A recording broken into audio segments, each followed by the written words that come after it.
You can read along with me in your book. You will know it is time to turn the page when you hear R2-D2 beep like this. Let's begin now.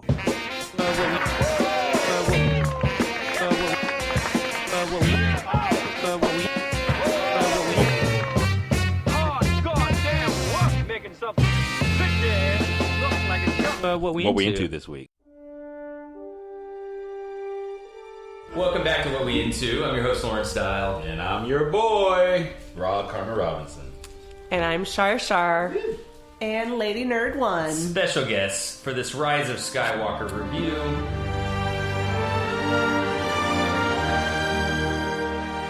Real quickly, I just thought that we could go through and give our general reactions, not how we feel now, but how we felt coming out of the movie in that moment, with spoiler-free. Later we'll get to spoilers here in about like 5-10 minutes, but just for the moment, let's just, how did we feel coming out of this movie? I saw it with Charlotte, I saw it with Rob. Mary, you saw it? I saw it with two friends. You didn't see it with Tim, our intern. No Tim, intern. He is not a big Star Wars fan. Wow, how'd you get out of that one, man? Wait, how did he get this job? Tim, before you leave, did you see a movie at this time? No, okay. I was out of time. Never mind, we don't need you then. Then Go get ahead. out! Go. Leave us! And bring us all mochiatas. Is that a thing? No. Mochiatas? Mochiatas? What? Is that not a thing? It sounds like a Mexican coffee. Mochiato. Mochiatos. I think a macchiato is a thing. Macchiato is an Italian. That's what it is. It's basically like a baby I have pregnancy cappuccino. brain, okay? I'm like, macchiato, that sounds right. Yeah, and I'm just drunk. Should I start, or do you guys want to start? Who wants to start? I mean, got you it. brought it up, so. Okay, so I went into the movie not with pretty low expectations. Yeah, you talked a few weeks about how much you were not looking forward to this movie. Yes, and then 2 days before, without even really looking, I saw that reviews had come up with like Star Wars, most disappointing Star Wars movie ever. I saw a bunch of these as well. Star Wars panders to fans. Star Wars failure. I saw a bunch of these as well, but they were after I had seen the movie. Right. I had stayed pretty much in like a self-imposed blackout for a lot of that stuff. Yeah. Until after I saw it. And how did you feel? I felt fine. I felt like while it was entertaining, it wasn't necessarily good. Yeah. So out of 10, what would you give it? Out of 10? I thought you said out of Tim. Yeah, I was like, don't bring Tim into I was this. like, leave He didn't even see the these movie. alone. Tim hasn't even seen it. Out of 10, I feel like 6.5. Okay. 6.5. All right. What about you, Larry? I give it a 7. Like, I was very braced for like the worst. Mm-hmm. So I went into it just being like, all right, this is just gonna be fun, but let's just get this over with. Mm-hmm. My track record was that I came out of Force Awakens really liking it. I came out of Last Jedi really liking it, and then later kind of feeling like oh, okay, maybe it's not as great as I thought it was. Leading up to this movie, I was excited but very wary. I was like ready for it to blow. Mm-hmm. It wasn't as bad as I thought it was, and there was some stuff in it that I really liked, some entertaining things, and then a lot of sloppiness. It was kind of a sloppy movie that felt rushed, thrown together. I wish that we would get Star Wars Rise of Skywalker 1.2. I would like a re-edited version of this, because I think some of the issues come with some of the editing. I think it was edited poorly. All right. So I saw it with you guys, and on You our did? yeah. You were there. I'm the twin that was there right now. So on our way, I had not, I tried to stay away from everything because I wanted to go in with an open mind. But on the way there, Larry was like, "Oh, it's supposed to be horrible." Yeah. So I We're literally smoking a blunt, walking up fucking J Street. He's like, "Oh, it's gonna be shit." I lowered my expectations Hit it if you got it. for the movie. I feel like because of that. So then after the movie, I was like, "Oh, it was like an 8 for me. It wasn't as bad as I thought it was going to be." Now looking back, it may be like a 7.75 after some things that we'll talk about when we're in spoiler free. But yeah, when I first came out, I was like, yeah, it's an 8. It's a solid 8. So I helped lower your expectations. You helped lower my expectations. Thanks, Larry. What a good brother. Good work. Lady Nerd 1, go ahead. I gave it like an 8.5 right afterwards, and then we went into the rabbit hole of dial sibling text message thread, and I realized, oh wait, there are some issues. I remember coming out of the bathroom, out of the shower, and being like, "You had 46 text messages." I'm like, "All right, well, can't phone this." Do you mute that thread? Because I feel like any thread with my friends on it that we respond the way that you guys respond, I automatically mute. I don't get notifications for it until later. I'm like, oh shit, I have 217. This was a different thread. We have one that's with our whole family, but my mom and dad hadn't seen it. So then we did a separate thread that was just the four of us. Larry, Mary, me. We should put you on the Bob. family thread, by the way. Yeah. I've thought about this before. Rob should be on the family thread. Yeah, well, I won't comment much. I'm more of a voyeur on all threads. I'm always like, and then I'll send a GIF with Samuel L. Jackson glaring. You're more of a voyeur in real life, though. Don't worry about what I'm viewing, dude. I don't worry as long as you keep to yourself and clean up. Listen. You'll never know I'm not there as long as you don't meet my eyes. Mary, how did you feel? So 8.5. 8.5. Okay. But afterwards, I would say it's definitely in the 7s now. Okay. 7.5-ish. What do we think the plot was of this movie? Clover running through the house, clickety, With Mary's underwear in her mouth. Oh my god! Scandalous. Gross. It's my sister's underwear. Let's be clear. In my suitcase. She's a burrower. What do you expect? She's a miniature dachshund. That was That in is a pocket in my suitcase. Legit her job. Madness. Hey guys, I want to be a part of this conversation. Look what I brought. Wait, so Rob, what's your score right afterwards? Right afterwards, I was saying high 8, solid 8, like Yeah. right off the top. Have you Clover dropped it thought all? dirty pair of did. underwear. I, like, Score. it's definitely like in the neighborhood of like a 6.5, maybe 6 3/4, and mostly because of the giant plot hole. Right. Let's move into spoilers now. So if you're listening and you don't want this movie spoiled because you haven't seen it, then stop listening. Just turn off the podcast. Go away. Go listen to a previous podcast. We have so many. Do I want to give the spoiler that I gave the family? Wait, you get Yes. What do you Yeah, get? So I saw the movie at 6 p.m. She's so proud. Because so proud. I don't have children that I have to care about yet. Right? Yeah. So, no responsibility. So I knew everyone else was seeing it that night, so I said, hey, spoiler alert. I'm going to see it earlier than Yeah, I was leaving. I left. I'm spoil like, it. spoiler alert, Leia dies. I mean, it's Now, kind of Duh. obvious, Yeah. right? Well, Why did you think that was funny and appropriate in that moment? Because she could have fucking lived it. Because I was a plane flight away, and I knew no one could because get me. if she did survive, it would have been the dumbest. It would. The dumbest thing. Well, let's jump into that first. How did the Leia stuff work for you guys? Let's assume, because the plot is, I mean, it's almost doesn't even matter to this movie. The Emperor's back. They tell you in the crawl. They reveal it.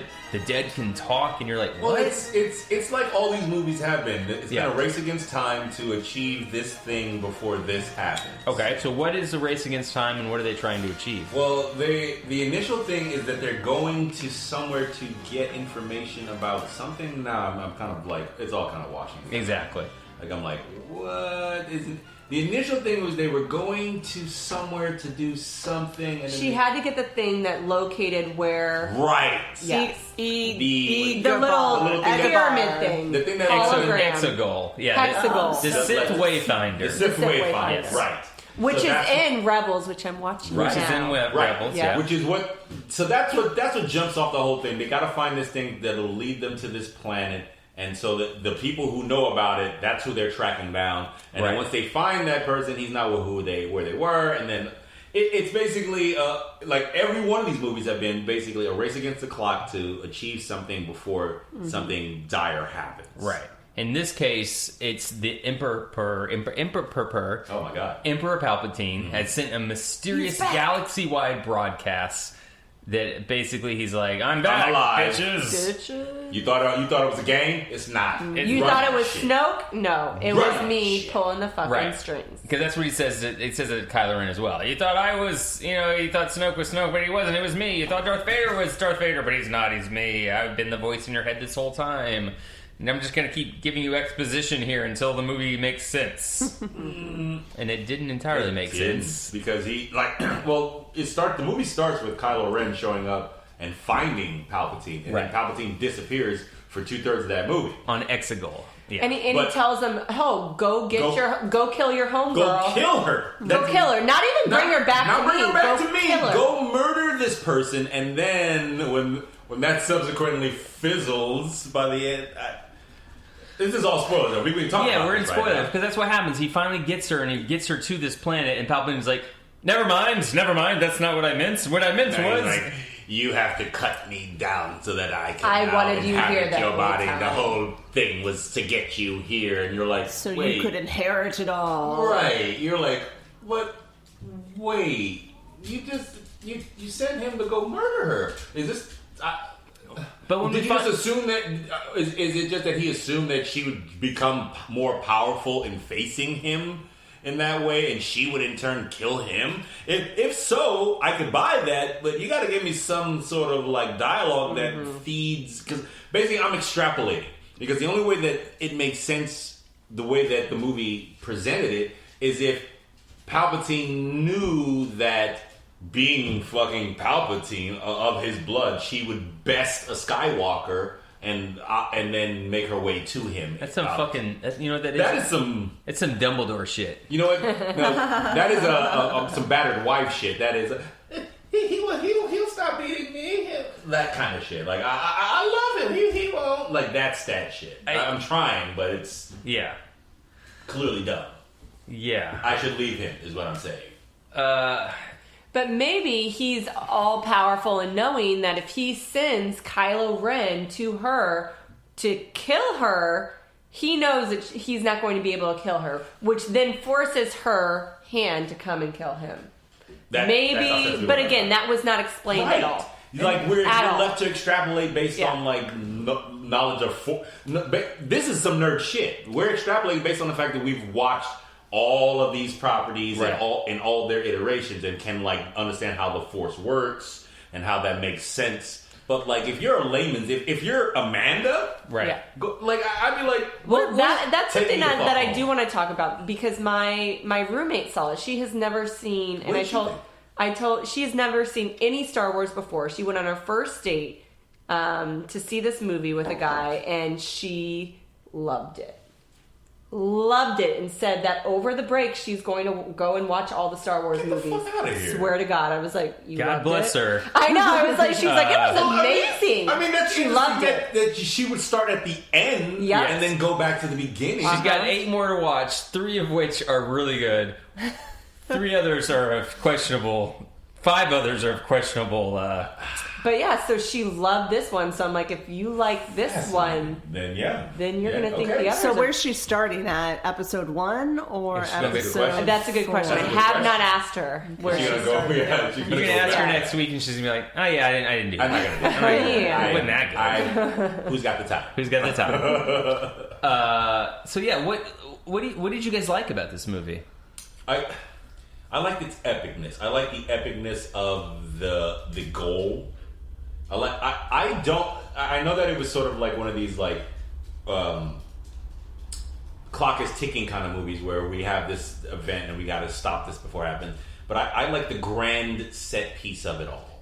The set piece, the settings were really cool. Some of the places that they fought, the water scene when they're on, they were very. I think that was visually it was very cool. Seeing like the final, like all those Star Destroyers on the planet sort of lined up in that way, being like, oh yeah, this is with like planet killers. But then also with that, everybody that comes, with the rebellion at the end, and you also see all of those lined up. When was those pretty ships powerful. started like coming in, and they were like, what is this, Navy? It was like, this ain't no Navy. This is just a bunch of motherfuckers. I'm gonna ask of people helping out. The settings. The set piece moments. The set piece moments for an ending of a Star Wars story were all there. How many of the Star Destroyers were there?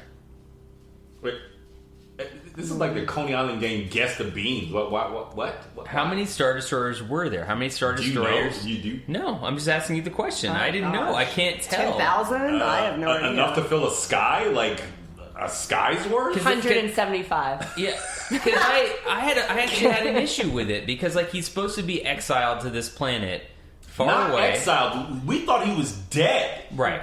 No one knows he's alive. Exile Okay. means that people know you're alive and they know where you're at, and you're not allowed Sure. to just show back up again. So he's in hiding. Dead. He's in hiding on this other planet. Mm-hmm. Right. And that for me was one of those holes too. This is supposed to be the Sith homeworld. I thought Morabad was the Sith homeworld. Morabad is where basically Yoda goes to learn, Right. How to be a Force ghost. Right. We'll come back to that because that's another one of those things where like it's J.J. Abrams or it's Rian Johnson saying we don't have to learn about those other canon cartoon things. We'll just make up our own shit. But anyways, the issue I have is that they had to go through that weird red sort of like cloudy area to get there, and it was nebulous. Yeah, it was a nebulous thing. So I can get around the idea that this area was hidden. But where and how did they build all of these Star Destroyers in 30 years, and how did they find the people to be on them? I know that some of them are ex-Empire. Is that the timeline? 30 years? Yes. 30 years. Because at the end of it's not like he was planning this before Return of the Jedi. And Or was he? Are we not assuming, No. are we saying then that No. there's not just like one person on the Star Destroyer that he's controlling? Like, it's not like there needs But to why be why have a huge Star Destroyer? because that's more powerful than like... They have one guy on it controlling See? it? It's like the size of like half a city. See, I feel like you could easily be like, this is a Sith plan that he has had in... But you gotta tell me that! Not according to Battlegrounds 2. Because, like, Battlegrounds 2 is his whole, like, after-death plan. His plan that he puts in only in motion if he dies. And Battlegrounds 2 is, like, this Project Cinder thing where...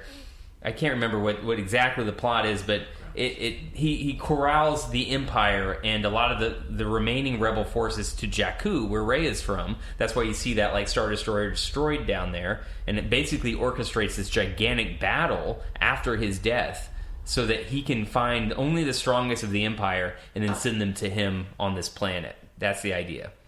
But then I buy that. That makes sense. Project Cinder, however, is like this thing that goes around and like destroys planets and blows up. It just doesn't. But it doesn't make sense. Why destroy a huge portion of the Empire to weed out the weak when you probably need as many people as possible? I don't know. To me, as soon as I saw that many, I saw this in the preview as well. I was like, Star Destroyers and so many Star Destroyers. I was like, broke it for me. that's a lot of people. That's like 2,000 to 3,000 people on each Star Destroyer. But you're talking about a galaxy with an infinite Tim, how many number- people are on... Oh, Tim's not here anymore. How many people are on a Star Destroyer? That's what I want to know. Yeah. I'm going to look it up right now. Well, and how do we know that each Star Destroyer actually... fully manned? Well, is fully manned, but is capable Operational. of destroying a planet. So we see one, Right. but are the others operational? Are they just shells? We're led to Are believe that they are. Yes, but We're they... led to believe they are. Well, there was that other interesting thing that they couldn't all come online while being in the atmosphere of a planet. They Which were I thought all was online, odd. they were all online, but they took their orders from one ship. And that's where Finn uses Well, no, his... they took orders from one ship after they realized that they were going to take out the antenna that would allow them to broadcast to all ships simultaneously. Yes. Because that was the mission. You take out that satellite. And they couldn't communicate that way. They couldn't get out of the atmosphere that way. They couldn't come online. I'm saying, like, why is it that they can't come online while being in the atmosphere? Or how about this? Don't broadcast a galaxy-wide message that says, "Hey, dudes, I'm coming to blow everything up. Come and stop me." Why not just come and blow everything up? I mean, if you have a final order with planet-destroying weapons on all of... At least get them out of the half of them. Okay, then get them out of the atmosphere. Well, that's what I mean. Like this whole, like the whole guise of like they aren't operational until they're out of the atmosphere seems weird because why? When has we ever had that convention that Star Destroyers can't operate while being in the atmosphere of a planet? I don't know, but according to Google, 37,000 crew members are on board each Star Destroyer. Okay. Think about how many people that is on these. Yeah. And you're right, maybe you only had like 5 guys just sitting up in the thing, but then why build it that big? It was just a dumb... To me, it was just clones. It was just this knee-jerk reaction, like, we need this big thing, but we can't do another Star Destroyer or Star Killer base, so it has to be this other threat. So we'll just build a bunch of Star Destroyers, and each one is as powerful as the Death Star, and then we don't have to worry about how many people are on board, because forget it, nobody cares. I feel like that question isn't even really that big of a deal. Like, my question is, watching The Mandalorian now, and sort of watching that kind of fall out, like, I'm like, how does this play into this world? Because if Palpatine has been in hiding this whole time and building this secret fleet for 30 years, I feel like it would have there would have been some scuttlebutt. Someone would have figured out that 37,000 people for all of those Star Destroyers in a fractured empire. How do you get logistics? How do you get these people to your secret Sith base, because you have to go through a nebula. Like, exactly. That's what I'm saying. Like, logistics of it seemed a little. The logistics were so profoundly unanswered that it pulled me out of the movie and made me go, I don't like this aspect of the movie. But you weren't thinking about this while you were watching. This is all I was 100% thinking about this while I was watching. Yes. I did not think about this while I watched. Wow. Okay. 100% thinking, because I'm like... that's one of the things. I'm like, fine. Because hold on. I'm like, fine, the Emperor's back. I don't need to know how he's back. Okay, he's back. Whatever, he's back. But then as soon as the Star Destroyers come up, I'm like... Where are all the people for this? You're on a planet that no one exists on. It doesn't have cities. It doesn't have, towns. There's a cart before the horse feeling that I have here, because you didn't need to know how that was one of the glaring... I'm saying I can sidebar that. Brain. I can sidebar that information. That for me was one of the bigger, what the fuck moments. Because I like having Palpatine back, but without a reasonable explanation of how... What the fuck are we doing here? Yeah. And do you think we're going to get some kind of I don't think we video game or something explaining it in the future? Because based on what happened in the second movie, see, what this movie felt like at its core was sort of an appeasement for everybody who had issues with the previous ones. That's what this movie kind of felt like. Well, and we're definitely going to get some answers, because if not, then why would they have let out The Mandalorian on Wednesday? And The Mandalorian had Baby Yoda, or the Yodeling, or whatever you want to call him. The child healing the man, when he was injured. Right. They set that out on Wednesday instead of Friday, and then you see it in the movie. Which I thought was cool. That's exactly why. Yeah, exactly. So they know that they're going to be filling in these holes. You think they're going to linchpin? Yeah, they're definitely going to use the Mandalorian to linchpin this movie. They're definitely, whether it's Mandalorian, but whether it's Mandalorian or whether it's another Obi-Wan, it's kind of some of those things are going to be filling in the holes, and I think they know that, and it's shitty. But that's what makes you watch the other things, because they are connected but not connected. Yes. Yeah. They're connected in the realm of Star Wars but not necessarily connected to this story. Well, and I think that's why they introduced some of the new characters as well. It sounds like there's going to be a Lando and Janna. Is it Janna? Yeah. Yeah. I thought that was pandering. Well, okay, hold on. So the Janna, before we get off it, while we're on it, in earlier drafts of the script, there was a subplot about Lando having his daughter taken by the First Order. So when you get that last scene, and she's like, "Oh, I come from this Mos, blah blah blah," right. And he's like, "I know people in Mos, blah blah blah." That whole look where you're like, God, are they going to imply? Oh no, they're going to imply that Lando and this new random girl is his daughter because she's black and he's black. The third black character in all the universe. Yes. That's what that was for. Of course they're related. So yes, that is 100%, and they cut that because it was way too obvious and felt way too pandering, and it still is pandering even with the cut. Well, I feel like there was a moment at the end of that movie where we see the two women making out, and we're like, oh, okay, I guess they're a couple. It's pandering. Yeah, and I was like, did we need that? I don't have a problem with that. What I have a problem with is that we had Rose Tico in Last Jedi, and she was supposed to be this sub character that was going to have this romance with Finn. Yeah, but I would argue that we were thinking that same thing when Finn showed up with Poe in that first one. They were like, is this a bromance thing, or are Finn and Poe going to be romantically linked? But she actually took the effort to kiss him, right? During a pretty romantic moment, in the sense of like that. Yeah, all of a sudden that big beam hits that wall, and then it lights up. Did they have a connection at all in this movie? No. Well, hold on. They have one scene together? Because internet trolls came out and basically harassed Kelly Marie Tran. Yeah. She left social media because of it. Yeah. She abandoned it. And what Star Wars, and this is where Kathleen Kennedy, Lucasfilm, and Star Wars and Disney messed up, is they sort of blamed they sort of lumped all, they fanboys. They lumped all of the criticism of The Last Jedi into also those people. As if you had a complaint for The Last Jedi, you were also the type of person that was going to talk about Kelly Marie Tran. When a lot of us were like, we may not have liked that side story, but I liked that character quite a bit, and I liked her sister. I thought it was really interesting with the Humalia or whatever, the smelt thing that she's got. And I like that she kissed Finn. I like that she saved him from dying in a moment that I thought, they're going to kill Finn here. Yeah. And so for her to come into this movie and to not have a part, and then all of a sudden there's Finn, who's a black guy, and then there's a black character. Girl. Oh, now we're going to be together and we're going to be buddies. Yeah. And maybe romantic options. Yeah. Where Finn's like, "Hey Rose, are you going to come?" She's like, "No, I got stuff back here." Yeah, they conveniently let her make the choice. Doing this mission, you should live. But it was fun that time that you kissed me. I'm going to die with the black girl later. Click. That's what it felt like. I'm sorry that sitting there, I was like, this is odd. Yeah. All the choices.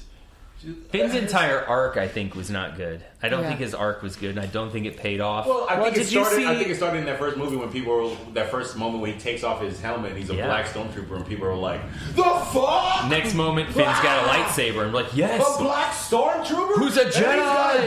He's force sensitive. Flip the tables. I think it started there, and it didn't get better. No. The fandom lost their ever-loving mind. J.J. Abrams did come out and say that he is force sensitive. Yes. Yeah. After the movie, because people are like, "What did it?" Wait, did you say J.J. Abrams or J.K. Abrams? J.J. Abrams. J.K. Rowling came out and said, "Who cares what she said? Shh, just stop talking. Your books are great. Be quiet." But he came out and said that the moment where they're sinking in the quicksand, and he's like, "I have to tell you something." Yeah. That he revealed in some interview that he was going to tell her. You know what he should have done? Why would they not have done that in the movie? It would have taken 2 seconds, and now he has to do a whole interview to explain the movie. No, what it means is that we will be seeing those characters again. Yes. Like basically the Skywalker's done. No, it's not. Exactly. No, it's not. No, it's not. Yeah.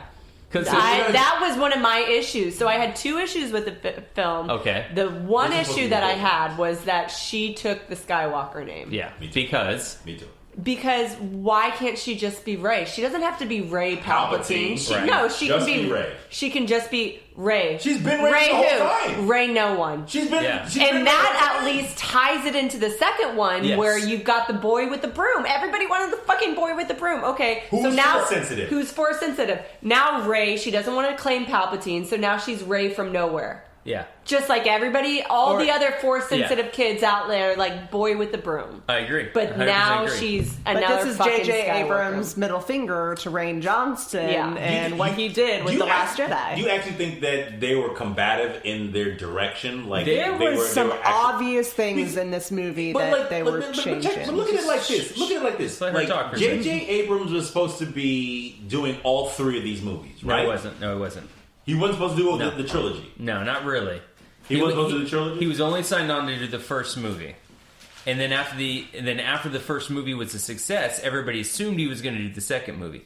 But then there was this kind of backlash about a month after Force Awakens comes out, and people are like, "Oh, this is way too much like A New Hope. It's derivative. Yeah, it made a ton of money, the biggest thing ever, but we really need some new flavor into Star Wars." So then Lucasfilm goes, "Okay, well, we'll bring in a new director. We'll bring in Rian Johnson to do it." See, that's not what I heard. Okay, what did you hear? Because it could be what true. I heard nobody knows because they do not tell you the truth about this stuff. He had been locked in to do all 3 of these. He did the first one. Something happened where an emergency life thing happened where he couldn't, scheduling wise, he couldn't do that second one. So they brought Rain in and was like, you have emergency carte blanche to do whatever you can to sort of like fill the gap. And then we'll get JJ back for this third one and it'll be fine. Yeah, I think it was more of a reaction to how much Force Awakens was negatively being portrayed as a New Hope Part 2 or New Hope redo, basically. And so then bring Rian Johnson. I don't think it was entirely amicable as they want you to think, because I think J.J. Abrams could have said, "Here's my answers to all those mystery boxes I set up in The Force Awakens." But really, what Rian Johnson did, and I think he does it very well, is he says, "I'm not really going to concern myself with the answers to those questions. I'm going to subvert all of those answers and give you that Rey's a nobody. She's not a Skywalker, who everybody thought. She's not a Palpatine, which people were predicting at the end of Force Awakens because her fighing style looks exactly like Palpatine. So if you want to look and say, how did these movies track from one movie to another, she has the same fighting style as Palpatine in The Force Awakens. That also explains why she's so powerful. And so theorists were on that thread. So then we get to Rian Johnson's movies, Last Jedi, and he's like, she's a nobody. And we're like, okay. And then he kills Snoke, and we're like, okay. The real problem that happened is that we were going into a third movie without a villain. Kylo Ren was not the villain. Rey had already beat him. Yeah, he was injured, he was shot by Chewie, but she still beat him. So we weren't thinking, okay, we're going to enter this third movie, and Kylo Ren's going to be the bad guy, right? Snoke's dead. First Order is decimated by the Holdo maneuver, right? Suddenly, J.J. Abrams has to come up with a whole new, threat. Whereas if you go and you look back at what the Return of the Jedi was, the Emperor's still out there. The Empire's still kicking ass. So Luke has to come in and basically destroy all that with his buddies. This is like, okay, we got Poe, we got Finn, we got Rey. What is the threat to them? First Order's kind of still out there, but is Kylo Ren the threat? No, we need him to turn into the good guy. We saw that coming from a long way away. We saw that from the first movie. So it was like they had to create another bad guy because Rian Johnson killed Snoke. So then they write off Snoke as a creation of Palpatine. And all that to say, I agree with that, but that to say, you can bring back Palpatine as the big bad. Just give me a reasonable explanation of how he gets back. That's all. Yeah. Like, you give me a reasonable explanation of how he survives falling down an electrified mine shaft, and then an explosion in space, and then the subsequent fall from space through an atmosphere to the ground. Let me know how you survive all that with something. Granted, this is Force-based, and you're a fucking space wizard, right. So... do you think they did not do that because Luke has survived and Darth Maul has survived, essentially similar falls? Well, even in those instances, they explain how those guys have survived these things over the course of, the cartoons. Yeah. They explain how he survived it and then got Darth crazy. Maul's part droid. Like that whole spider thing was fucking insane. They have hours to do that, then multiple episodes, and honestly, a lot better writing. And that's why I didn't break the bank over it. I was like, there are ways that you can explain this, especially being as a powerful of a Force user as Palpatine is. Right. But if you don't actually say it and you just leave it to sort of they'll figure it out. Yeah. I'm not. I'm literally like, how the fuck is he alive? Why is he still this powerful? How does and his whole ability, that new ability he has to draw life essence out of motherfuckers to replenish himself, which is also in a way parallel to Rey's new ability to heal people, right? Which Kylo Ren picks up on the fly. Mm-hmm. So actually, it's been Solo at that point who picks it up. They leave all these. They throw all these eggs at the wall, and like I said, I feel like J.J. Abrams' attempt at this movie was to appease a lot of angry fanboys and angry people from these previous movies, when if they just let him kind of just tell the story legitimately, he was trying to unite a fan base who was upset about the Holdo maneuver, upset about the fact that Leia also did not acknowledge Chewie, and all of these things we get there. Yes, that Chewie never got a medal. Yeah, Chewie never got a medal. But spoiler, he gets it. But hold on, because here's the thing: in canon, in the comics, Chewie gets a medal. I'm not talking about the expanded universe. No. I'm talking about the Chewie comic book that's come out post after The Force Awakens, he gets a medal and he does not care about it. He gives it away. He gives it away. So for me, for J.J. Abrams to come out and also give him a medal in this movie, I'm like, you do not understand your source material. Plain and simple. You don't know what's come before, and you're writing things and putting it into movies. And worse than that, Dave Filoni and nobody on the script is saying, oh, by the way, Chewie already got a medal. Now, is that JJ's fault? Is that the people who own Star Wars property fault for discontinuing so much of, like, Star Wars has had... No, you're misunderstanding. They discontinued the expanded universe after The Force Awakens. This was a comic book that came out that is still in canon. Oh. Okay, so it's not like saying like the Thrawn trilogy that came out in the 90s. Or we're not talking about that. Or this is the Chewie Knights of the Old Republic. Yes, we're not talking about that. That's no longer canon. We're talking about a comic book that came out after The Force Awakens, a year after The Force Awakens, about Chewie.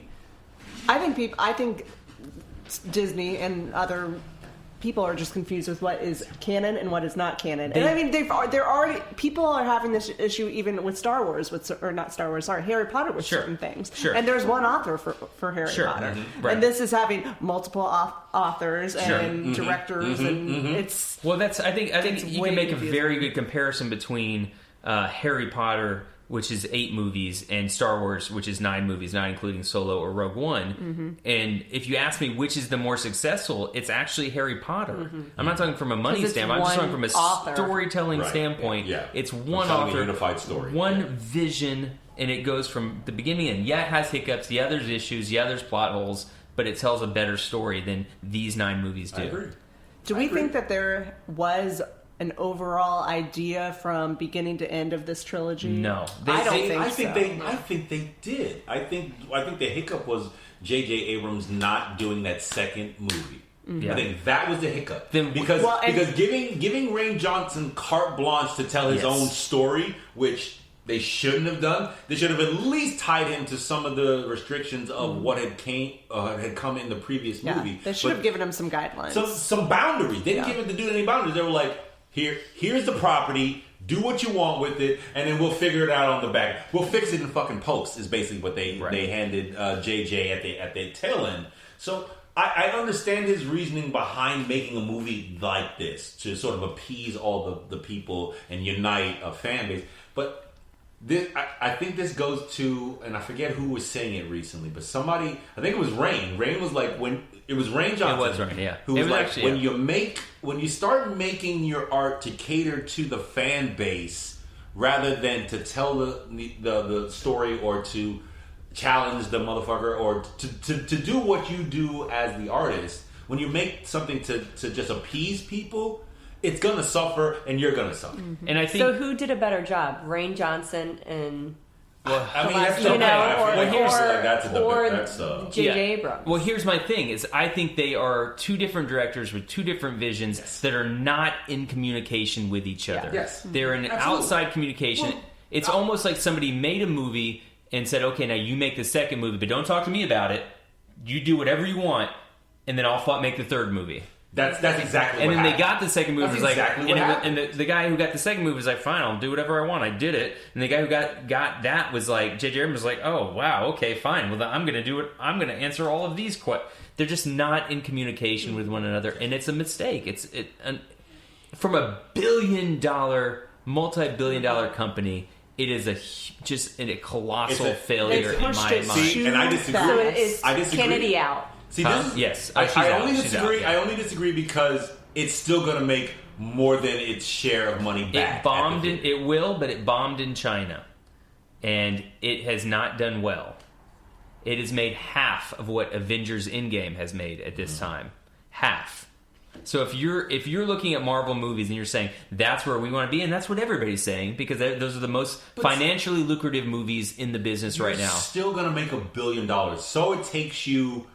6 more weeks than it does the Marvel properties. But what we're seeing is diminishing returns. Well, make better movies. That's all that needs to be said about that. And all the things we've lined up here are why this movie is not gonna make as much of a splash as Endgame did. You know what movie in China made more money than Star Wars? One Piece. Alita. Ip Man 4. It's out already? Yeah. Oh, I can't wait to watch that. Ip Man 4, featuring Rogue One actor Donnie Yen, has made more money.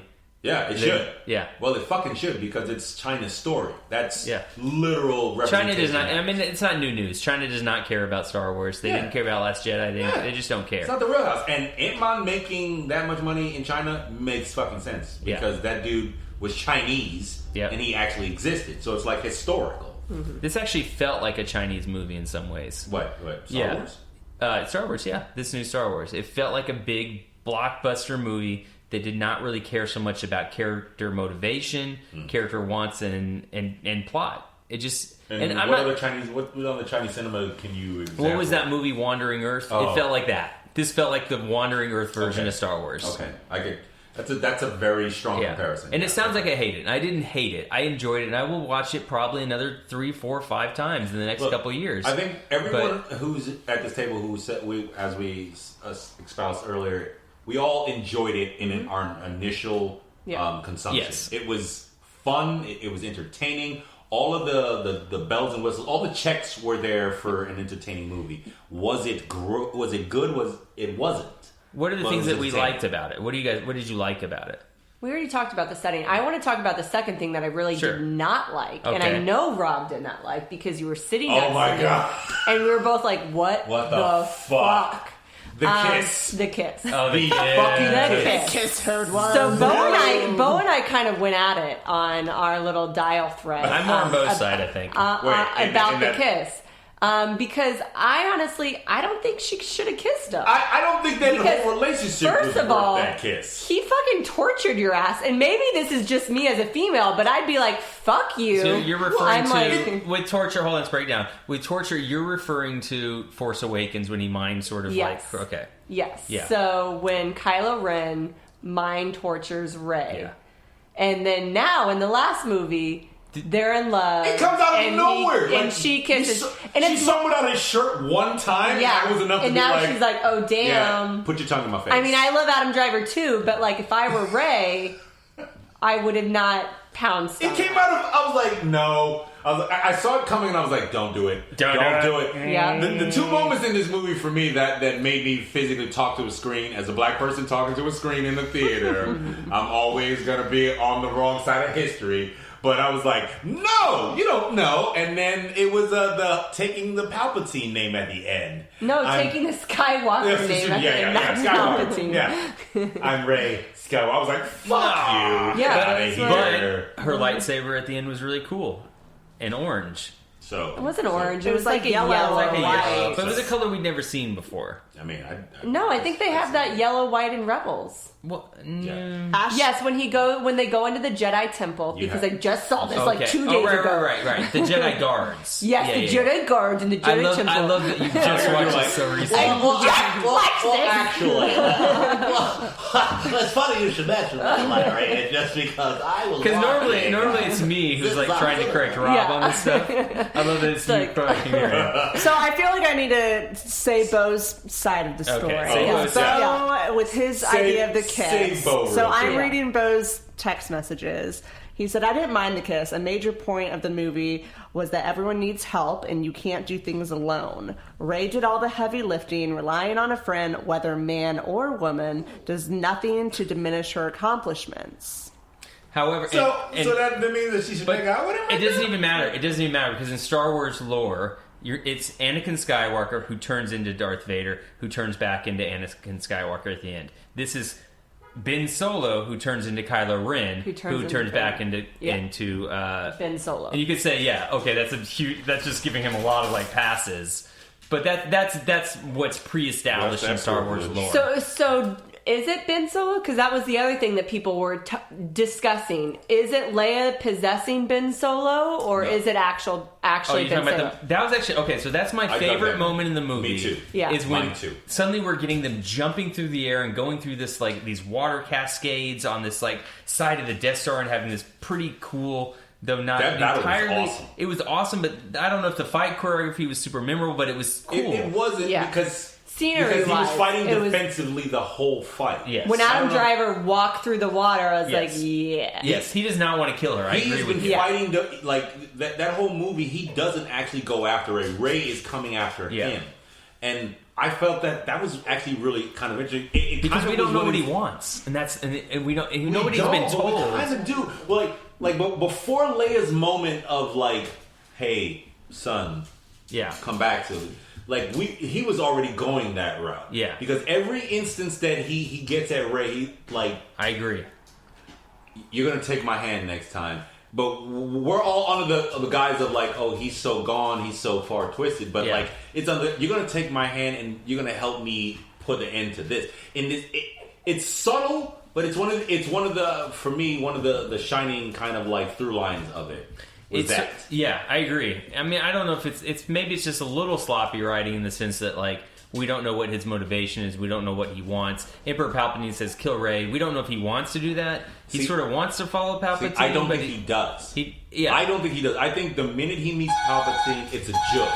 Like it's all been just to get Rey to be on his side. Like his whole thing was like, I'm gonna knock Palpatine off. He meets Palpatine. He's like, I can't do this by myself. Good point. I need to go and get Rey's help. Right. Rey, you're gonna help me take this dude down.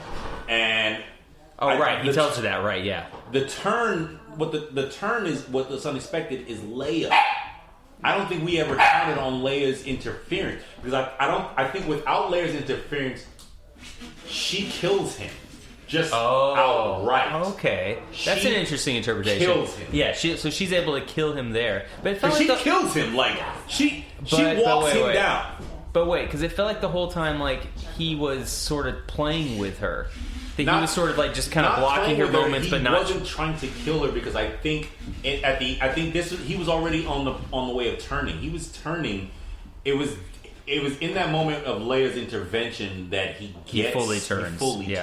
He was already on that way, and I think it's one of these. I need to see it again because I feel like there are kernels and threads that lead that, except for the kiss. All of that what we're talking about here makes sense to me, except for that moment where he revives her and she's like, oh yeah, we need to make out now. What? So do you think Leia was trying to distract him? Do you think that she was trying to turn him? She's just trying to say, hey, yeah, this is your moment to wake up. Yeah. Like, do you think it would have been more powerful if it instead of Han Solo, it was who?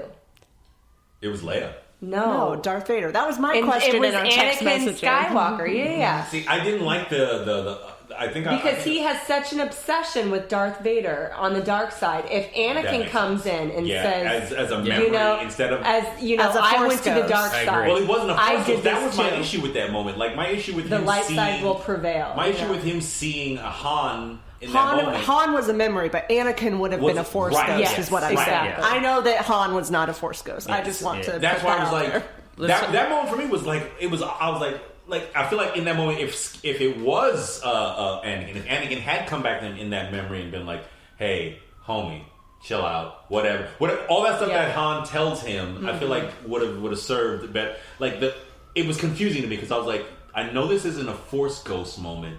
But why is he seeing him now and they knew that people were going to be confused about it. They had to physically say, I know you're remembering. Like, he said that to him. Exactly. I'm like, it's because people are going to be confused because they're going to think he's a Force ghost. This doesn't make sense right now. Yes, I agree. It would have been better as Anakin. The other moment, Charlotte, you immediately pointed out at the end of the movie was that Ben Solo should have been there at the end. Yeah. Yes. Ben Solo is the reason Rey is still alive. Do we think that he deserves to be a Force ghost, though? Yes. It's redemption. That was redemption enough to save Rey? I'm just... If Anakin can be a Force ghost. I'm playing devil's advocate. If Anakin... Yeah, exactly. If Anakin can end up being a Force ghost at the end without... Then why not Ben?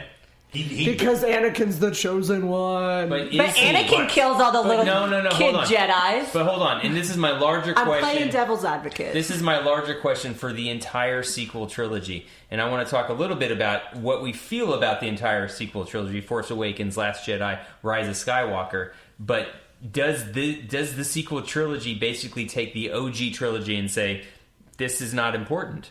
Is Anakin not important in killing? Is Anakin not the chosen one? Is Rey the chosen one, or is Ben Skywalker? Ben Skywalker who balances the Force? I think it might be Ben, and I think it might be Rey.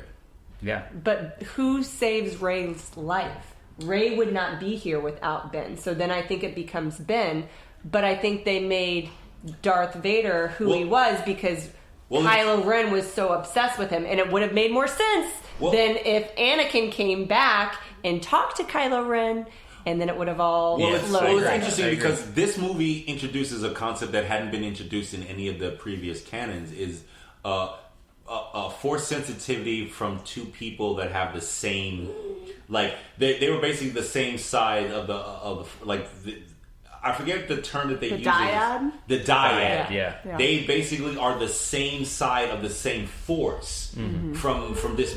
Like that's a whole term and that's something that you see in other science fiction, fantasy. all the science fiction things. But it's the first time that it's been introduced in this canon. You've got Voldemort and Harry Potter. Harry Potter. I just said that's something that you in see in other in things. this series, in the IP that is Star Wars. This is the first time we're seeing it. So for me, like having that introduced here and then one half of it not existing anymore is something relevant. It's something. It's also why I like Rey as the granddaughter of Palpatine, which is the most cringy moment for me. Yeah, it doesn't make sense to me. It just doesn't. Would you rather her been a nobody? I would have rather at the end of Last Jedi she takes his hand and slowly goes to the dark side, where somehow Kylo Ren slowly goes to the light side. I don't know how they would have done that, but like it would have been a better movie. Anyways, let's really quick on Anakin being the chosen one, or Rey, or whomever it is. Is Anakin the chosen one because he is the father of Luke and Leia, who are integral to Rey and to Ben. Yeah, they actually finished. You have a very astute argument there. Yeah.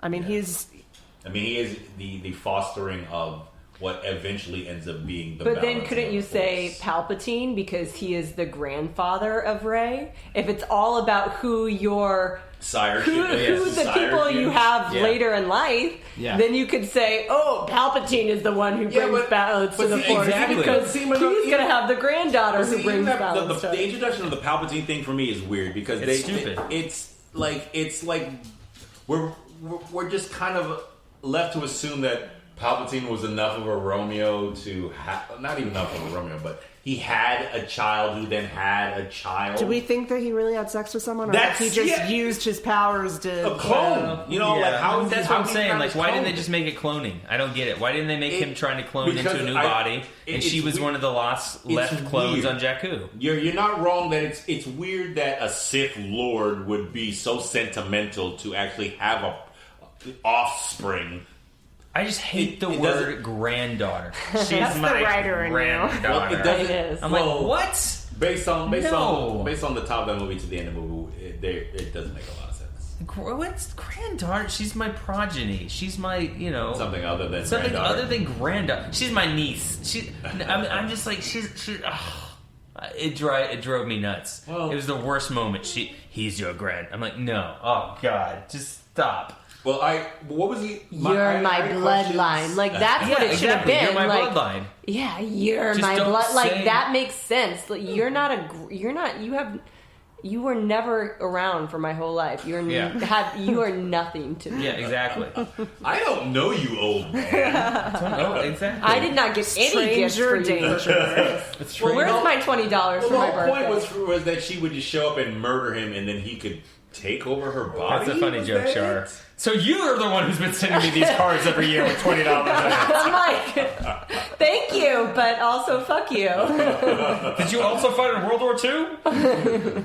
Oh, man. So the big thing we haven't really talked about is Leia and how they were able to pull Carrie Fisher from the Last Jedi. And my footage. I can jump off right now, and I'll say they did too much.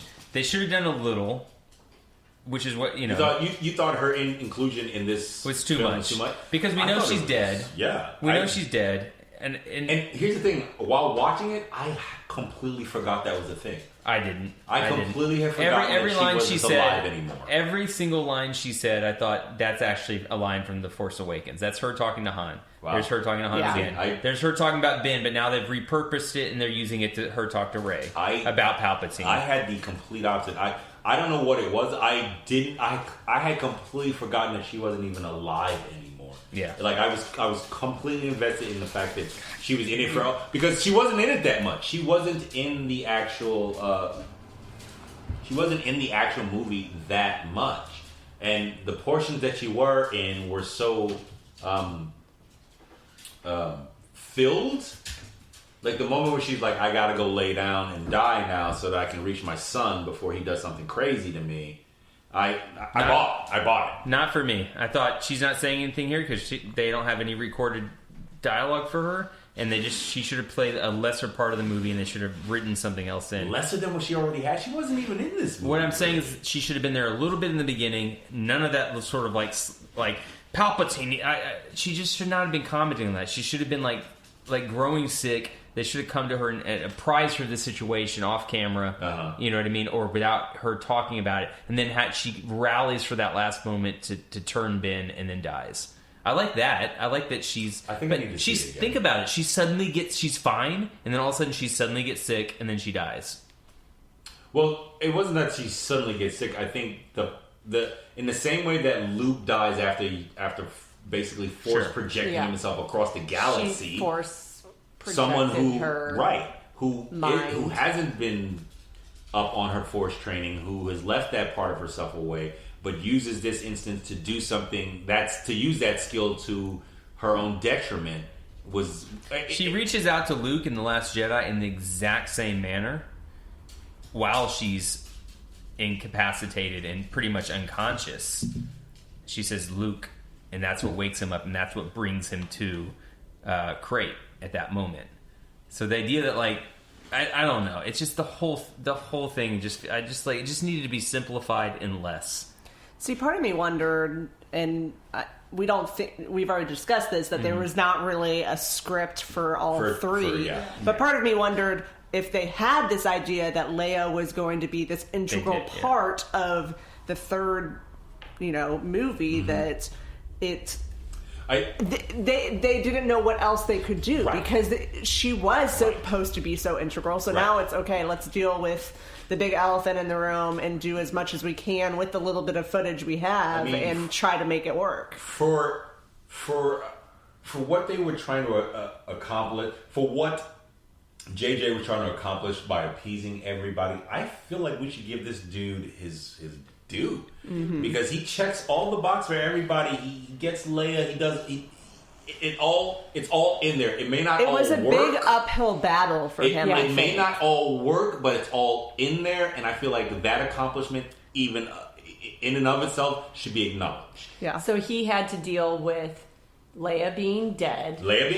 He had to deal with Rain Johnson. A dude who's doing the movie that fucked up his shit. Right. And then he had to deal with all the fucking Star Wars trolls. He also had to deal. That is a trifecta of fuck that. He also had to deal with his arch nemesis. J.J. Abrams' arch nemesis is endings.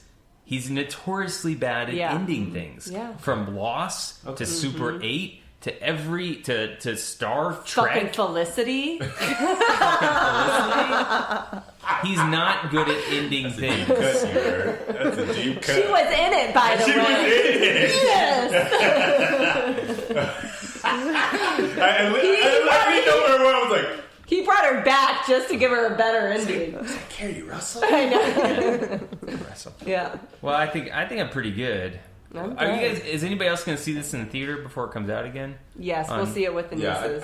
I would like to see it with Penelope and Daisy. I think I need to see it again in the theater. Yeah. Did you see Last Jedi twice in theater? No. So why this one? Because it's so good. Because it's the bookend. Yeah. It's supposed to be the bookend. And while I like all the stuff we've said here for the past hour and change, while I enjoyed it, there are some parts of it that are broken. But there are some parts of it that are genuinely on point. And based on a lot of what we've talked about here, I feel like I should go back and rewatch just to make sure You're giving him more credit now. You're like, oh yeah, it wasn't so bad. Yeah, JJ had a lot to deal with. All right, boy. Based on the uphill battle that a motherfucker had to do just to get to this point, I feel like we should be high. I feel like it should do better than it will do because it does have a lot of issues, but it's fairly fucking entertaining. It's a Star Wars movie. Yeah. Go see it. That's why my roommate wants to watch all of us. Right. She Yeah. saw She came one out of and them. won. And she was like, arguably oh. the worst one. Arguably the worst one. Not and the- she. Okay. I would have put it at You talking the same worst motherfucker. one. You talking the same motherfucker. For the sake of brevity, which Star Trek movies do you think? Star Star Trek. Trek. Yes, Yeah. you heard me right. Which we're Star bouncing? Trek movies? Or no, which Star Wars movies do you think are worse than this movie? That first one. The very first. Phantom Menace. Phantom Menace. Okay. I think Last Right. Jedi. Like, I think I think if you The Last really Jedi think was- about where this was going, Last Jedi honestly could Fucks probably up. be removed. The only thing that you need in Last Jedi to make this movie make sense is that Kylo Definitely. Ren Oh, the death. and Rey have this connection. That's the only thing that you need in the Last Jedi. You don't need the death of Luke in this one. Do you have Luke I don't think survive in? I mean, really? Luke could have survived. Yeah, I know what you're saying. You could almost entirely skip the Last Jedi Yeah. and just jump to the. You could have. You could have jumped to this one, and then Luke and Leia could have You could've- died trying to get to Kylo Ren in Yeah. this one. You didn't need Luke to die in that You one. could have had half an hour Yeah. of the Last Jedi and then this movie, and it Yeah. would have been done. You're not wrong about Which I think is the a Last fail- Jedi being Yeah. a broken film. You're right in sort of the sensibility. It has the same sense of and tone that the Phantom Menace had as far as like being a bad Star Wars film. Yeah, I didn't mind it. I've said it every time it's come up. I didn't mind it. It's a good movie, but I like Phantom Menace more now than that this. I've seen this You last like one, I'm Phantom like, Menace? I need to Doesn't go make, back. It doesn't make sense. it doesn't make sense exactly. In But that the- may be J.J. Abrams. You know what I mean? Had Rain Johnson come in and finish this last one, then we would have been like, fuck, Yeah. we don't need the Rise of Skywalker. Right. You know, we Right. could have. It just really depends on who finished it. I think I don't know who I would rather have finished this. Rain Johnson. I think I would have rather had Rain Me Johnson too. finish it. At I this honestly point. feel like I would Because, rather like, have Rain because Johnson. it's so similar to the Well, original. no, so what? I feel like Rain Johnson, for one, isn't one of these cats who's like privy to like I'm gonna satisfy the masses with what I'm gonna do. I feel like the fact that they gave him carte blanche and he was like, yeah, fuck that story, I'm gonna do my own thing, is enough to have been like, let him do his own thing and finish this out. Like I feel like I would have, and based on like what he's already said recently about like not catering to fandom, not catering to that sort of ilk of viewership, I'm about that. Any artist who's like, yeah. fuck the audience, I'm for. Well, it's I sort don't of know. like I've if you been look there. at the original trilogy, George Lucas directed the first one, but then had other directors for the second and the third one. And I feel like once we got on the Rain Johnson track, we Right. needed to stay on it. Right. And that doesn't necessarily mean that I liked Last Jedi more than Force Awakens, No, because I didn't. no. But I just feel like there was a sensibility that was there that was lacking in the Rise of Skywalker. If you're gonna bookend a story like the Skywalker, like the Star Wars Skywalker story, it should have some consistency. When you break it up between movies, and it's the penultimate movie happens, and then you don't bring that guy back to finish the story, Yeah. you're gonna end up with discussions like what we're having right now. That was the problem with and they avoided it in The Force Awakens because we did not have a lot of Luke, and we did not have a lot of really, we got Han Solo, and he'd gone back to smuggling. We got Leia, who was still doing the same exact thing that she'd been doing from In previous. general, and fighting a war. So we were sort of okay with that. It didn't feel like a total retcon. It didn't make us feel like our heroes had failed. It We made got The Last Jedi, and Made we a bunch realized, of fanboys though. A bunch of fanboys like, oh, New Hope. yeah, but it was just because it was so similar to New Hope. We got The Last Jedi, and they said, because Luke basically says, I failed. I'm a failure. I'm done. The Jedi should end. You know what I mean? I agree. And suddenly people were like, whoa, wait a minute. That means these other three movies that we adore, our heroes, are now failures? No, just that one. Well, also, but then when you look, Han was a failure too. Was he? Yeah. Hell yeah. He was a guy who was a smuggler who became like a general, A war hero. a war hero, and then his marriage dissolves, his son Doesn't have goes a to the war. dark side, he goes back to smuggling, and is eventually finally reunites with his wife after multiple years of absence, and then is killed by his own son. And I guess now in the memory of Kylo Ren has said, okay, he's an important part because he knew that I would always go to the good side. But did he? I don't know. That's just I think Kylo he Ren's does. memory. I think he does. I mean, and this is me just now looking at it in its totality. Mm-hmm. The moment where Han walks out onto that death platform, Yeah. It's basically the same conversation as the other platform that he had. Yeah. And it's even the same with him holding the lightsaber. Yeah. You know, and you're thinking right then, what's he going to do with that lightsaber? Yeah. Is he going to stab him again, or is he, you know, That would and he be ends up... awful. Yeah, that would have been amazing. Just kidding, you're dead. Second time around, just to make asked sure. for a fire truck. So that's me on Christmas Day. How was Christmas, girls? How was everything? I said Air Force Ones, Daddy. With the blue stripe. With the consoles. Exactly, the consoles. The only thing we haven't mentioned that I wanted to kind of talk Please. about is how you can see that they have pulled from this movie pieces from other franchises. Yeah, oh yeah. The quicksand Yes. scene reminded me of the was it the first Harry Potter when they're in the second Harry Potter when they're in the Devil's Snare. Yes. Yeah. And then they have to kind of fall through. It's also Right. it's also in Indiana Jones and I the was going to Crystal say Skull. Indiana Jones. That's what my Indiana Jones and the Crystal Skull. It's also Yeah. in Princess Bride. Yeah. And then when there was Dark Ray and she had the sharp She was fighting teeth. against herself. Yeah. Well, The sharp sharp teeth, teeth, yeah. made me kind of think of Palpatine teeth, Lord of the Rings Yep. as well. Yep.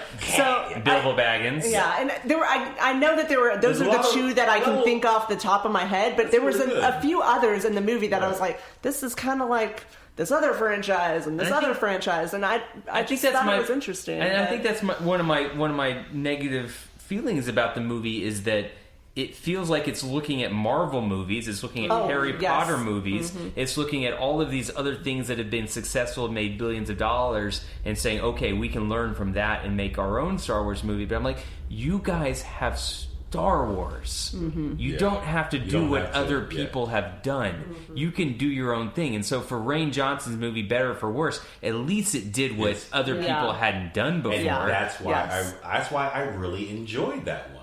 What's weird because going into The Rise of Skywalker, I felt one way about The Last Jedi. Coming out of The Rise of Skywalker, now I'm like, oh, maybe it is the Empire Strikes Back of this sequel trilogy. Because it will be the movie that we look back and say, actually, this is the best one. It Yeah, that has more fight issues. scene with Kylo and Rey. Ray, like, and all, yeah, that's a great in the scene. throne room when the things are Yeah. burning and they're fighting against the Imperial Guard Yeah. ship, and you're seeing the Imperial Guards like versions of lightsabers. It's probably the best Right. fight scene in the three In the movies. three movies? Hell Yeah. yeah. Well, except for the one moment where there's just one guard who's got a knife that all of a sudden Ray does his thing, and then like his hand goes behind his back, and then when he comes back in order to stab her, the knife is gone. What? Watch it in I slow gotta motion rewatch and it. pay attention to hands and knives because they edit out a knife in order to not kill her. Anyways, I'm not even joking. I'll show it to you when we get back to the house. 'Cause It's total I bullshit. feel like I just watched that scene. I was like, I'll show it to you. It's baby. not the one where No. the It's knife right drops before and that. she catches it and And stabs him in the head. It's that guy, but he has a knife in his hand, and they totally like. It's just bad editing. Speaking And of, so what they- do you think of when Ray passes the lightsaber to Kylo?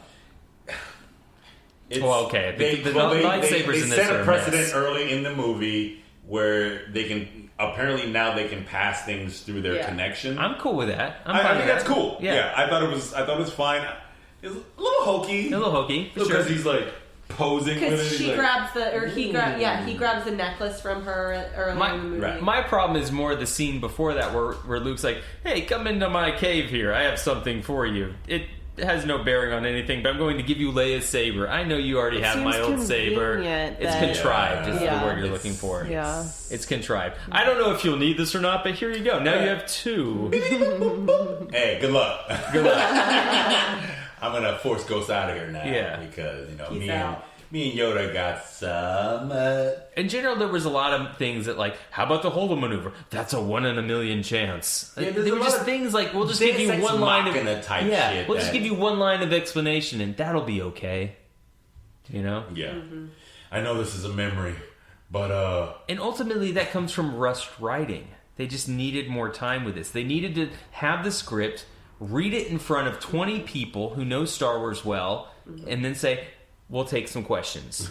Right? Yeah, and I guess with Rian Johnson, you didn't have all these questions afterwards, but that's because you felt like you were going to get these questions answered in the third one. Now that we have the third one, had it been Rian Johnson, we may be feeling the same way. Could we be. may, we're going to never know. 100% But it could be, all these things are still not answered. Fucking J.J. Abrams, where are these?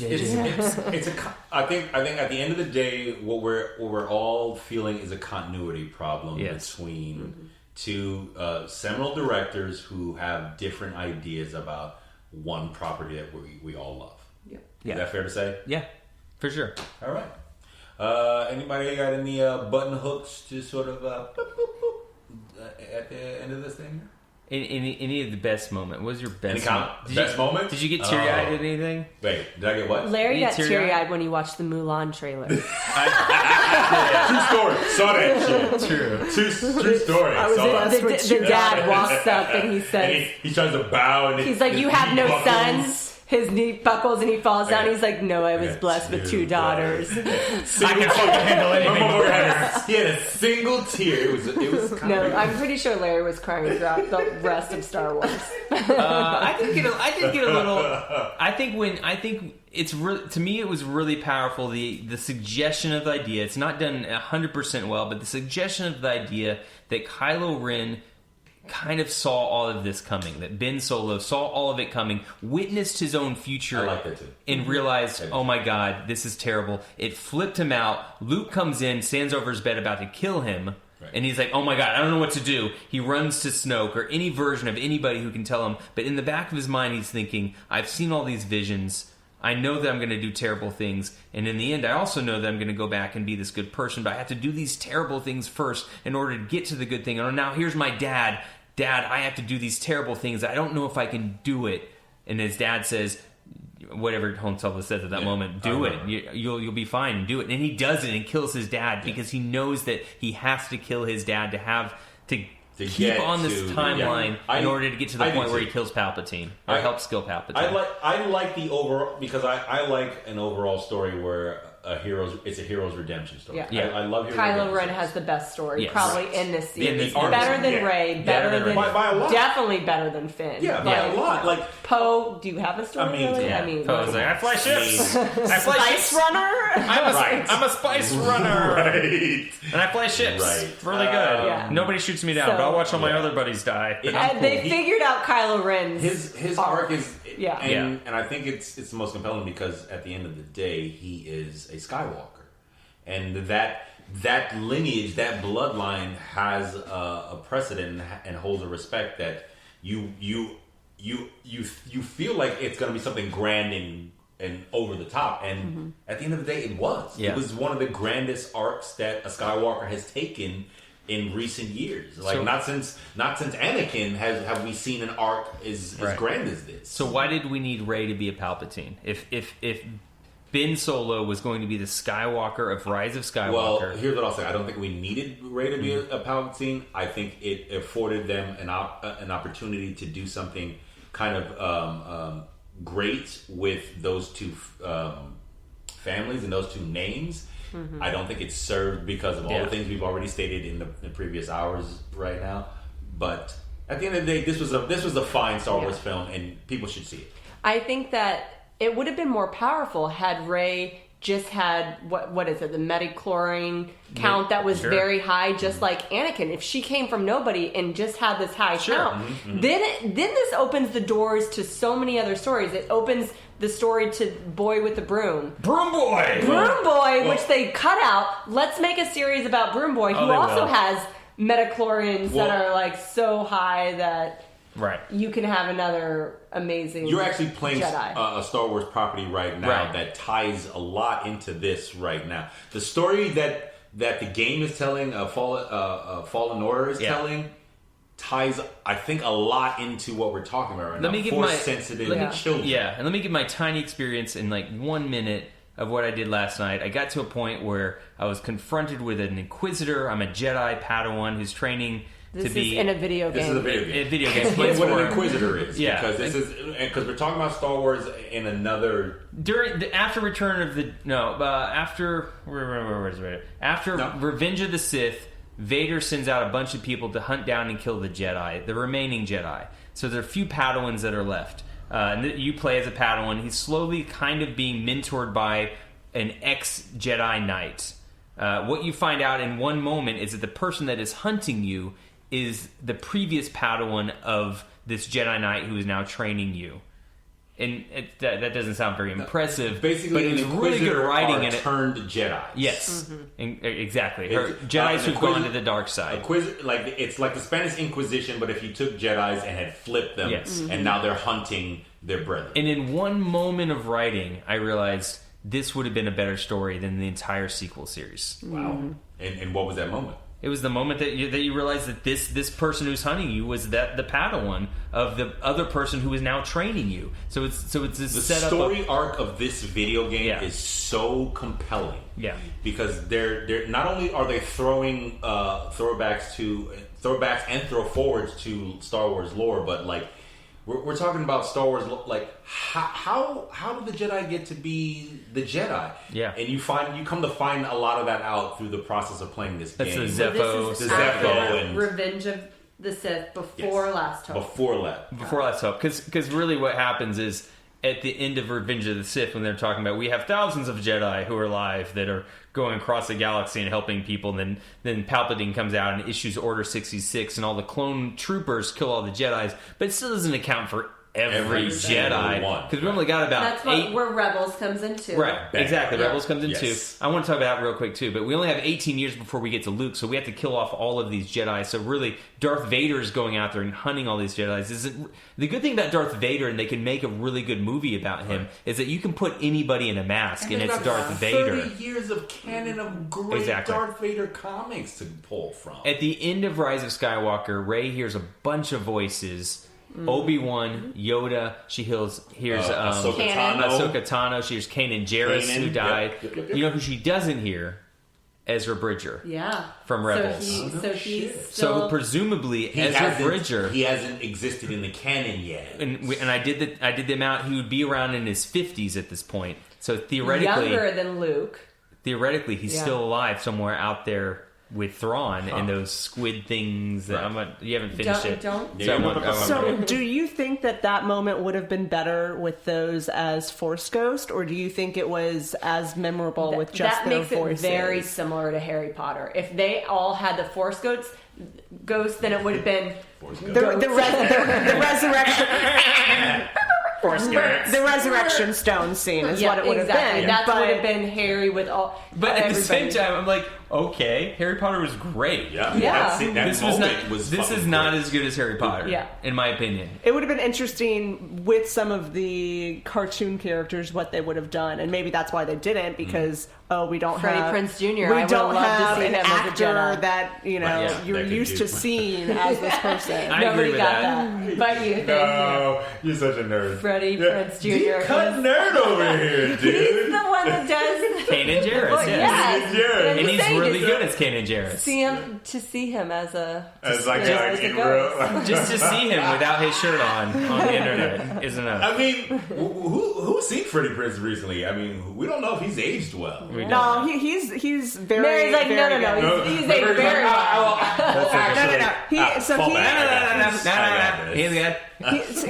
He's married to Sarah Michelle Gellar, and he has allowed her. Still? Yes, and he has allowed her to continue her career, and he raises the children. Like a bro. Like a straight ass, Like a G. So the only thing that he will do is voice work, because it can be from Done 8 to anywhere. 5 No during shit. the school day. How do you So- know that? Because I'm a nerd. Oh my god, he looks so good, bro. He does look good. He's He's doing got it from the house. Of course, he looked good. No, he looks really good. he's got some gray hair. You I should mean, he definitely is- be a Jedi, right? He should definitely be a Jedi. Like, if I'm gonna have another white Jedi, it's gonna be Freddie Prinze Jr. I'm gonna take it. That's Bring me fucking Kanan Jarrus. funny. He looks good. If you're looking for images, Well, we're out of time for everything else, I think.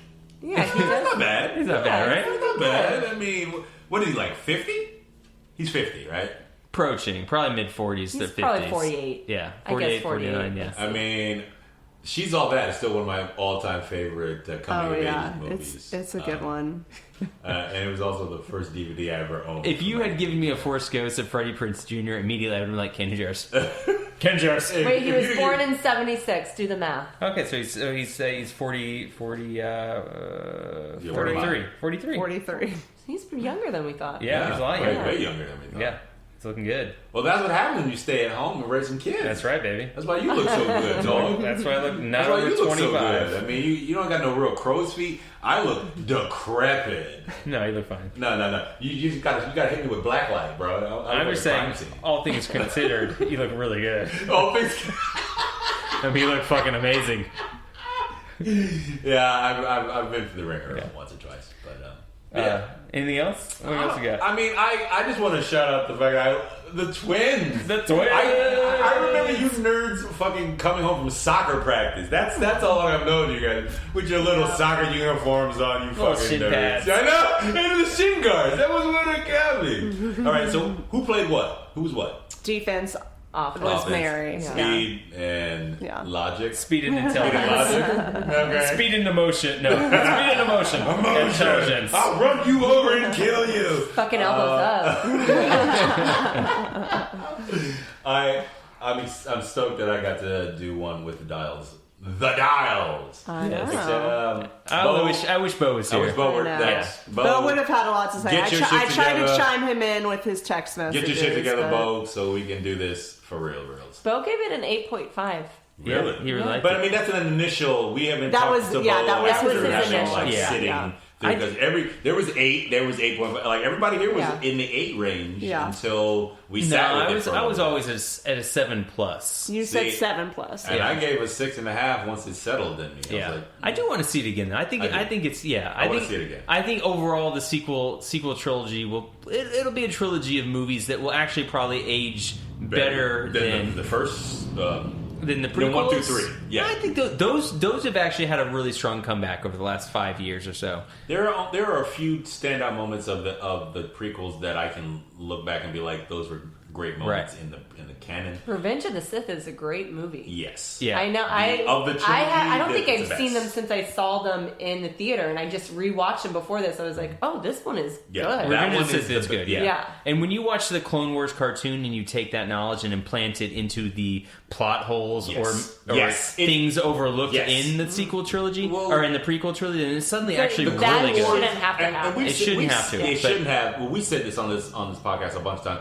The Clone Wars effectively Yeah. became the sinew and the linchpin tissue for what was the framework of those first 3 of the prequel.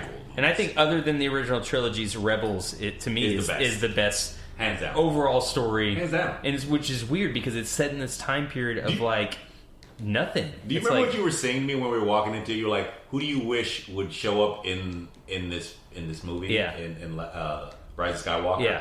It was Ahsoka. Yeah, me too. And she does. Yeah. She We ends get up her being voice. in. Yeah. You hear her voice, Yeah. and I was like, And that's like a moment where Marvel takes like some of their like ancillary characters and Marvel. Yeah, Marvel. Where it's like them basically tying in the TV characters. Remember for a long time, yes. like Daredevil on Netflix had no part of the MCU, Yes. but now they're with Disney Plus. They're going to tie in all of these comic things into the movie. So you will have to watch Winter Soldier, and Falcon to understand the next Marvel movie to its fullest capacity. I mean, that's what they're trying to do with Disney Plus with The Mandalorian. Yes, exactly. I mean, releasing that And they did. episode the day Yeah. before. Yeah. And having the character use an ability that you will literally see in the movie Right. days later. We got to go eat. Yes. Well, this was a good one. This is a good one. I had fun. I don't envy your editing of this. Nope. But Me either. Twin 1, Twin 2, thank you Yeah. for coming through. Next week we're behind, but we will get to Watchmen. We'll get to The Witcher. We'll get to your comments. We have his some. Dark Materials. Yeah. the His Dark finale Materials, they was just last finished. night. I haven't Fucking watched great. it yet. We'll watch I it, haven't yeah. watched it. Okay, I won't talk about We it. have to Good. pack gifts tonight, so we Okay. might kick you out of here. at our house. We might just eat dinner and be like, go, because we have to pack everybody's gifts, or we'll watch it. We'll see what happens. Okay. But yeah, I'm into it. We got a lot of stuff. Rob's got like a 5-page backlist of things to talk you have about. No idea. I've got Mary has 3 pages of Harry Potter comics. Yes. For you guys. That's all I wanted to talk about That's today, my but they nerd. drug me into Star Wars. We've got Goblet of Fire responses. Much. We're gonna get you guys. This is gonna be a really good 2020 for what we I into. feel like this should be our mega episode, our huge episode. Is this our first episode or our last episode of the year? I can't tell. Should we just like try I to feel get like this is our first episode. first? Okay, the first. Starting off strong. Yeah, Starting off strong. Strong. or a shit show. Strong in the force. Depends how it sounds. When I listen to it, I keep hearing Clover click, click, click, click, click. I think that's gonna. I think that click click click is the Salt Bay of this. The Salt Bay. Off the forum. Off the arm right there, bro. I'm your host, Lauren Style. And I'm your boy Rob Karma Robinson. We're here with.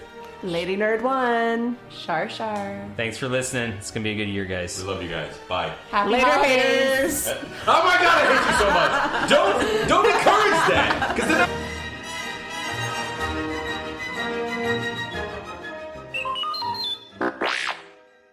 Leia shook her head. Come on, Pliff. What beast? That one.